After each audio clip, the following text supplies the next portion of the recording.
my God, guys, I just finished watching AEW Full Gear, and MJF is the new AEW World Champ. And not only that, but the key thing to point out here that I just wanted to bring out with Full Gear is William Regal has just double crossed John Moxley to help MJF win the AEW World Title. Man, what a show! I mean, I can't say I'm surprised by this. I think, the moment that the ref bump happened, I knew something was gonna go down, and they were teasing. It seemed like when he fired Stokely Hathaway and told him, you're fired, and then they attacked him. It seemed like, maybe that was going to set up a ruse where it turns out that he planned the whole thing for them to turn on him. But then it also, the other thing to point out was the relationship with him and Ringo. And the fact that, said Ringo saw the potentials in him. He said Ringo, shut him down and said he was too young, that he needed to keep working hard. And then that promo battle they had against each other, it really seemed like Ringo was a fact of fan of MJF, and he was saying the steps he need to take to be the bad guy or whatever. And it just seemed like from that, it almost seemed like that kind of foreshadowed what was to come in this match, because he told him, when I used to use those knuckles or something that Ringo used to use, I didn't use it because to cheat. I used it because I just like hurting people. And the whole time, he was telling him, you've seen this change in MJF these past couple of weeks, where it seemed like, is he turning face? Is he not turning face? Is he a tweener? Of course, the fans are constantly cheering for him, and they were in his hometown at night, in New York. Um, I believe it was Albany, New York, or Brooklyn, whichever one. But he's been getting cheered, because of all his infamous promos and that he's been cutting as of late since he came back, and even before he came back, after the whole thing with Wardlow ended. I mean, he's just like had the fans just been cheering him like crazy. But you know, it's that kind of planted the seed to me where I was like, yeah, it seems like they're probably gonna do something with him and Ringo. Seems like the direction they're going. And funny enough, that's exactly what happened. I mean, the main event was a pretty decent match between him and Moxley. Moxley was getting booed because it being MJF's hometown. MJF was milking it in. MJF pretty much you know gave everything to Moxley. Moxley actually hit him for Paradigm Shift from midair, from that he managed to grab the ropes from. He started selling his knee after he hit Mox with a power driver on the apron. There was plenty of times in the match where um, you know these guys are just kind of slugging it out. Like I said, just a lot of things that went down in the match. But I gotta say, man, in the end though, because this was kind of the finishing touches of the match. I mean, you just pretty much knew what was to come, and once that second ref bump came, and William was like, don't use it, don't use it, and then all of a sudden he used it. He threw him that diamond ring right back for him to use it and clock Moxley. I said, yeah, I knew this was gonna happen, and now he's the champ. And I think most people expected, MJF to finally get his moment here. I mean, he definitely deserves it. As far as he's come up to this point. And I tell you, I gotta say, Moxley. In some ways, I feel bad for him as far as his title rings, because I mean the whole thing with Punk being injured and him being the interim champ at that period. He was defending the belt constantly, then beating Punk to win the belt, then losing it to Punk at at all out, just and then winning the belt back for a third time. It just. I'll say this: at least this reign, his third reign, because the second reign was super short, because he won it and then lost it like 2 weeks later at All Out. But with his third reign here, at least it lasted for about 2 months, a little under 2 months, 60 something days or something like that. But it's nothing compared to his first reign where he was champ for almost a whole year. Um, it was about 10 months or so he held the title, Revolution 2020 to the winners coming of 2020. Um, but yeah, I mean, yeah, definitely. You knew MJF was gonna win this. I mean, the walls was planted. You kind of knew. Like, I mean, I think everybody expected it, but it was just kind of like how it was going to happen. Was he actually going to win clean? Was there going to be some shenanigans? And of course there was. But ultimately, like I said, the match, I thought the match was, it was a pretty decent match. I mean, was it better than their first match at All Out 2020? It's been a minute since I've seen that match to really say. I would say some degree it was, but never good showing here by these guys. And there was one point in the match where Moxley just hit him with a cutter out of nowhere. But like I said, they slugged it out for quite some time, and MJF's the new champ. The real thing that comes out of this is William Regal is, he just he just basically double crossed Moxley in a night with three title changes.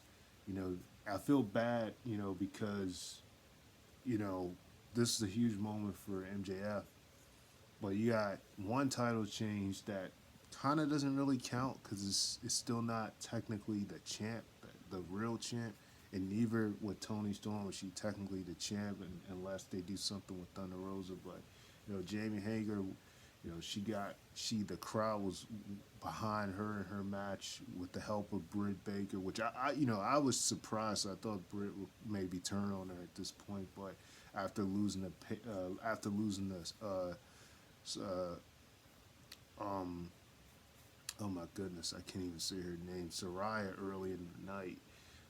But no, that was not to be. Maybe it was because she knows it's not the real title and she's the interim champ, and that's probably why she just helped her win it. But that was a huge moment for Jamie Hager, and I kind of feel bad for her because she should be the actual champ, just like Tony should be the actual champ. But I don't even know, like, does this reign really count for her? I mean, because the crowd was going wild for her. That was a huge moment for her, and a really good match. Excellent match between her and Thunder Rosa. A lot of near falls between them. The fact she kicked out of the Storm Zero was huge, and there was just so many times in this match where you thought that that maybe that maybe Thunder would, maybe Tony would retain, but in the end, Jamie managed to beat her and win the championship first with Rebel trying to get involved and help her win it, but she ended up winning it. But like I said, it kind of doesn't count to some degree. And then we also seen Joe win the TNT title, which I was more so in favor of Hobbs winning, only because Joe's already the Ring of Honor television champ. So I didn't really. I feel like it should have. If Wardlow was gonna drop it, it should went with the Hobbs. But overall, though, it was really smooth how he did it though, because he actually, after Wardlow power bombed Hobbs like three times, four or five consecutive times, then Joe snuck in there and he locked him up in the Kia clutch and he passed out. Um, and that was kind of how he basically stole the the championship from Wardlow by doing that, by getting involved in the match. And Wardlow had uh, you know some really interesting parts in this match where he did a senton from the top rope. That was really smooth. Powerhouse Hobbs was looking good. He hit some nice suplexes.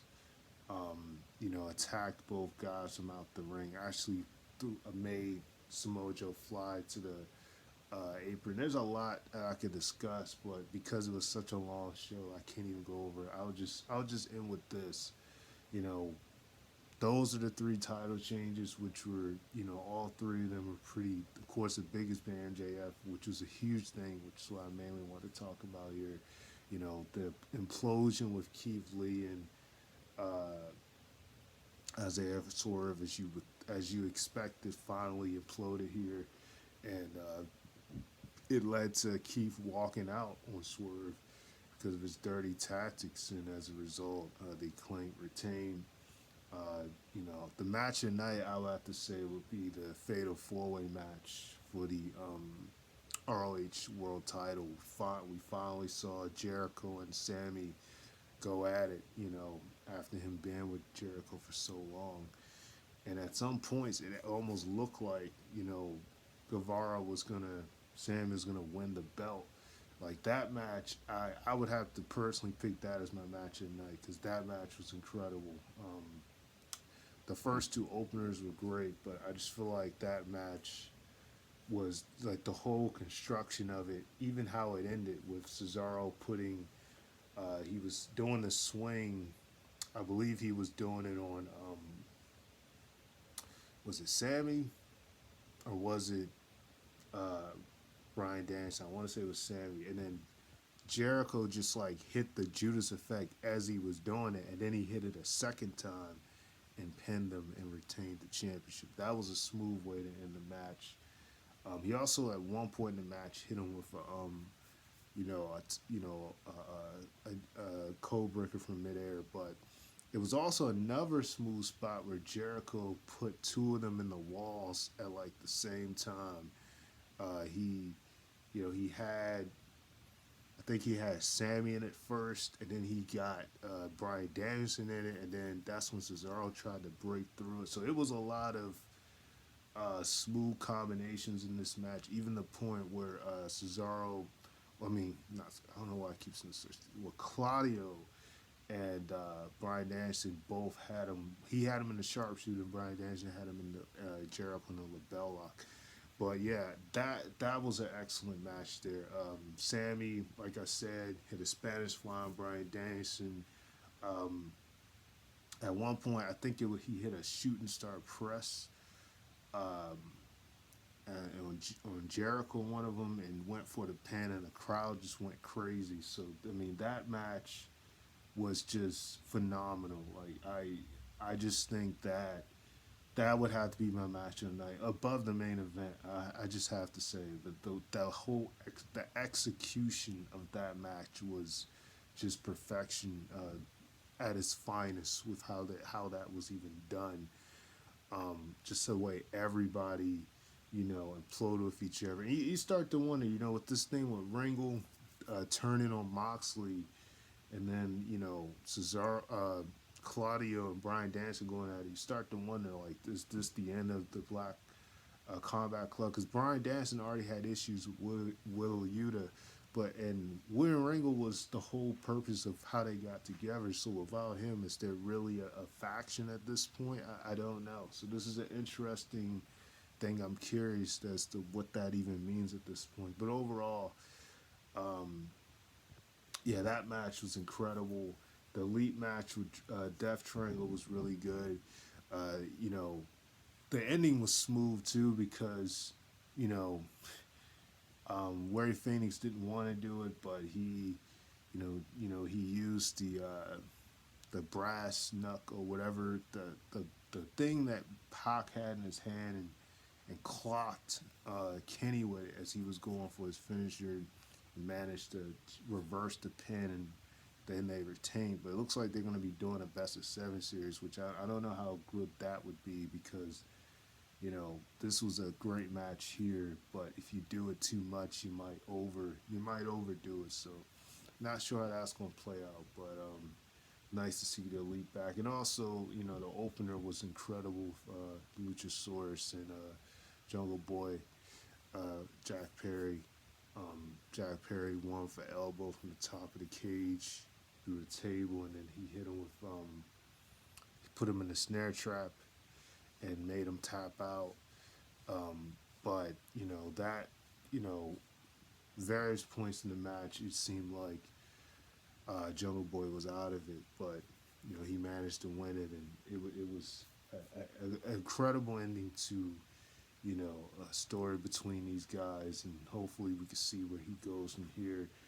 Um, but yeah, like Jay Cargill, Nyla Rose, it was a decent match. Um, one of the shorter matches, probably one of the more weaker matches, but at the same time, you know, I still think the best thing I would say with that match is when Jade, because Nyla pretty much dominated most of the match, but when Jade hit her with a power bomb, it's like a power bomb. That was pretty smooth, and how she started off the match, she started off with a bang. So, um, that was pretty good. How that happened, she retained the TBS title, and the Saraya and Britt Baker match is pretty good. You expect the Saraya to be a little bit rusty or so, wrestling for the first time in 5 years.